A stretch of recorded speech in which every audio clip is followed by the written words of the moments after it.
आज के टाइम में कामा फिलोसफी को एक ब्रांड से जोड़ दिया गया है, लेकिन kama philosophy is a very beautiful philosophy. It is telling us that how to have a control over your desires, and Kama philosophy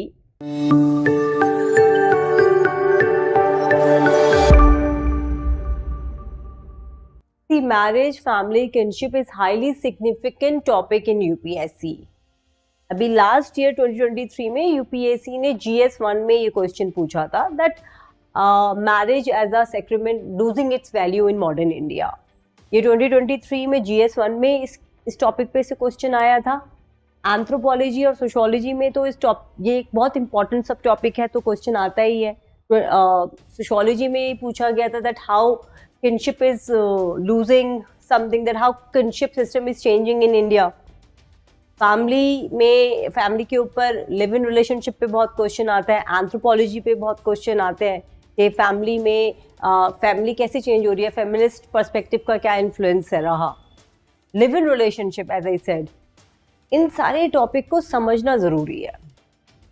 okay, तो why marriage is such a important event in our life. इसको general understanding से मत समझो कि भाई marriage तो होनी है, ऐसे नहीं. इसको एक एज अ थियोरेटिकल कॉन्सेप्ट समझो.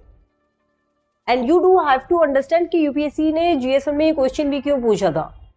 बिकॉज वी नो कि हाउ LGBT कम्युनिटीज में ये डिमांड आ रहा था कि दैट मैरिज को आप लीगलाइज करिए. ओके, तो मैरिज को लीगलाइज करने का मतलब है कि मैरिज की जो सेक्रेट इसकी क्वालिटी है, जो उसकी सेक्रेट एट्रीब्यूट्स है, उसको आप चैलेंज कर रहे हैं, राइट. तो आप हमको समझना है that in Indian society, specifically in Hinduism, and when I'm saying Hinduism, I'm talking about Vedic religion. Okay, so India's tradition is Hindu tradition. Fine. तो जो अर्ली वैदिक फेज है वो इंडिया का ट्रेडिशन प्रेजेंट करता है. तो इसलिए अगर आपको ट्रेडिशन डिफाइन भी करना है इंडिया का, तो वो हिंदू ट्रेडिशन ही माना जाएगा. और इंडिया में मैरिज को सेक्रेट ही समझते हैं. So now, because of too much of exogenous influences on Indian culture,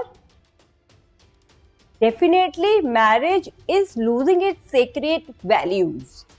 तो आपको किस टाइप से अपने आंसर लिखना पड़ेगा अगर यूपीएससी ऐसा, जैसे यूपीएससी ने 2023 में ये क्वेश्चन पूछा है, तो you need to just tell that you know when we get into the institution of marriage, it is very much related with a religion. Okay, so among Hindus, among Indian Hindus, right, among Indian tradition, Hindu tradition, we will see that it is connected with rituals. Then you need to mention the name of such rituals if you remember. Definitely Homa, Saptabdi, Pani Gharana, Mangala Dharana, etc. Okay, so हमारे लिए जो marriage है एक ritual obligation है. Fine, एक mutual obligations हमारे लिए है जो कि हमारे रिलीजन से हमको दिया जाता है. ठीक है, तो ये समझना है. Fine, so marriage is really very important for us because it is giving us certain rights and duties on both husband and wife. और मैरिज क्यों इतना इंपॉर्टेंट है? As lot many sociologists and anthropologists argues that marriage is a basic step towards having a primary unit of any society. Marriage के बाद आपकी family start होती है, और अगर हमारा जो प्राइमरी यूनिट है उसमें ही बहुत सारे क्योज है, उसमें ही कंफ्यूजन है, तो किस टाइप का समाज आगे बनेगा ये हमको सोचना चाहिए. फाइन, तो अब ये जो बहुत न्यू ट्रेंड्स हैं, जो वेस्टर्न इन्फ्लुएंसेस है, live in relationship, gay marriages और लेस्बियन मैरिजेस, उसको आपको समझना है कि हिंदू ट्रेडिशन क्या बात कर रहा है, इंडियन ट्रेडिशन उसके बारे में क्या बात कह रहे हैं. ओके, और यहाँ पे आपकी बेसिक अंडरस्टैंडिंग होनी चाहिए. As we know, Yogendra Singh is an Indian sociologist Indian cultural anthropologist, उन्होंने अपनी बुक आई थिंक 1973 में उनकी एक बुक आई थी modernisation of Indian tradition. Okay, so modernisation in India something like that उनकी एक बुक थी. Okay, so modernisation of Indian tradition basically. यहाँ पे उन्होंने यही बात कही है कि वेस्टर्नाइजेशन का इन्फ्लुएंस होगा, मॉडर्नाइजेशन का इन्फ्लुएंस है इंडिया में, लेकिन इंडिया में अडेप्टेशन किया है. ऐसा नहीं है, बिल्कुल भी नहीं है कि जो वेस्टर्न कल्चरल वैल्यूज थी उसको हमने आज वैसे ही एक्सेप्ट कर लिया है. It's not possible. So we have adapted. So we have taken certain selective cultural values from West. Now, when it comes to religion, when it comes to marriage, family institution, we are not taking from the West. और वो possible भी नहीं है. That is why in India still we have lot of respects and regards for our parents. हम अपने parents को अब फिर भी क्योंकि कहीं ना कहीं थोड़ा इन्फ्लुएंस तो आता ही है, लेकिन आज भी ये बुरा माना जाता है कि हम अपने पेरेंट्स को अपने घर से बाहर निकाल दें कि भाई अब आप ओल्ड एज होम में जाके रहिए, हमारे साथ मत रहिए. और या फिर पेरेंट्स ये नहीं सोचते हैं कि बच्चा अब टीन एज हो रहा है तो अब मैं उसको उसकी पढ़ाई का खर्चा नहीं उठाऊंगा या अब हम उसको कोई सपोर्ट नहीं करेंगे. हमारे लिए हमारा कल्चर, हमारा इंडियन कल्चर हमको बताता है through Rina philosophy. That's what I have to tell to everyone. Please be aware of Indian philosophy. आश्रम सिस्टम किस तरीके से हमारे को बताया कि भाई अगर हमने अपने फादर, अपने पेरेंट्स को, अगर हमने अपने पेरेंट्स का कर्ज नहीं उतारा, दैट डेट, तो कैसे हम सेल्वेशन की तरफ कभी नहीं जाएंगे. टीचर्स का भी आपके ऊपर हक है, right? I am not concerned about those teachers who are just working for the for money. I would not say like that. This is also my profession. But see, we do have to understand कि हम modernized हो जरूर रहे हैं, लेकिन हमारा cultural values बिल्कुल दिमाग से निकल नहीं जाना चाहिए. So this is what we have to understand. So marriage is definitely sacred and it is losing its values because of too much of exogenous factors. तो ये इस तरीके से आपको opinion बनाना पड़ेगा, क्योंकि यूपीएससी ने आपसे पूछा है डू यू थिंक, राइट, कि सीक्रेट कैरेक्टरिस्टिक इसका खत्म हो रहा है कि नहीं. तो ये सब समझना आपको बहुत जरूरी है, right. Often you will see that कि इसके ऊपर नॉर्मल डिस्कशंस होते ही रहता है, राइट. जैसे एक मूवी थी, राइट, मैंने देखी नहीं है बट मैंने वो सीन जरूर सुना है.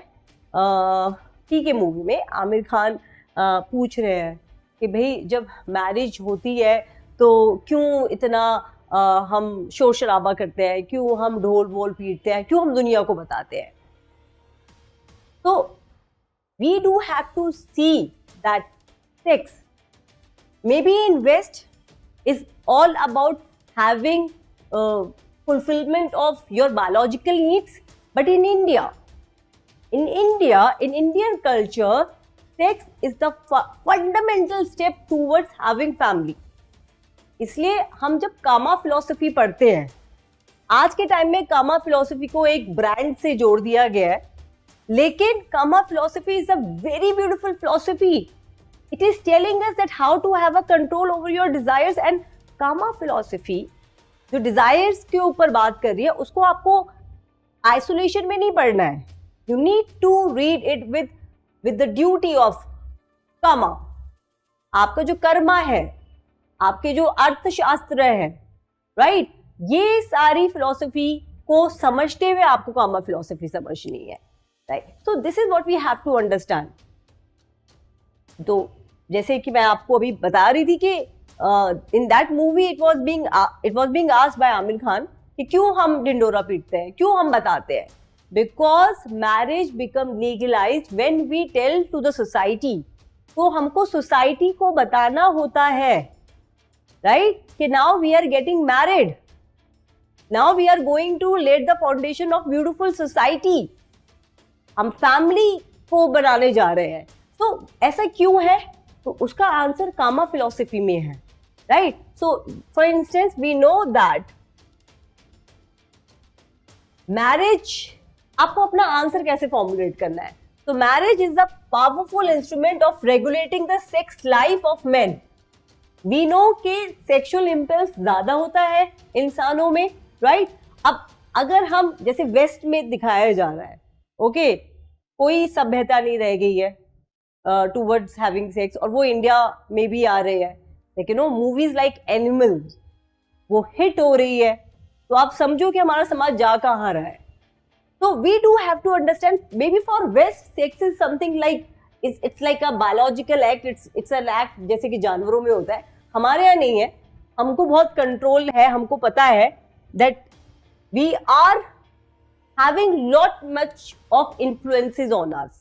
जैसे वेस्ट का ही बहुत बड़ा एक इन्फ्लुएंस है, तो आमिर खान को हमको बताना चाहिए कि एक तो वेस्ट और जो आजकल की जो मीडिया है उसका बहुत ज्यादा हमारे ऊपर इन्फ्लुएंस है, राइट? तो you will have lot of influence through out your life, and this is an urgent and irresistible need of man. इस पे आपका आपका माइंड बहुत ज्यादा कंट्रोल आप नहीं कर सकते हो इस पे. तो you need to have something, you need to be controlled and regulated in a proper manner to avoid chaos and confusion in society, right?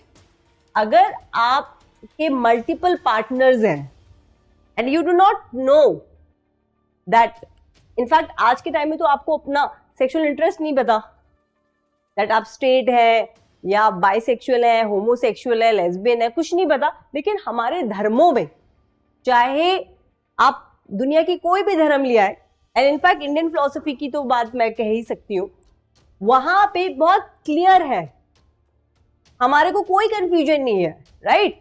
तो हिंदू ट्रेडिशन को कोई कंफ्यूजन नहीं है with respect how to satisfy our desires. तो इसीलिए हम ढिढोरा पीटते हैं, इसीलिए हम बताते हैं कि now we have chosen our partner and this relationship is sacred. Okay, so marriage has come to such a regulative means.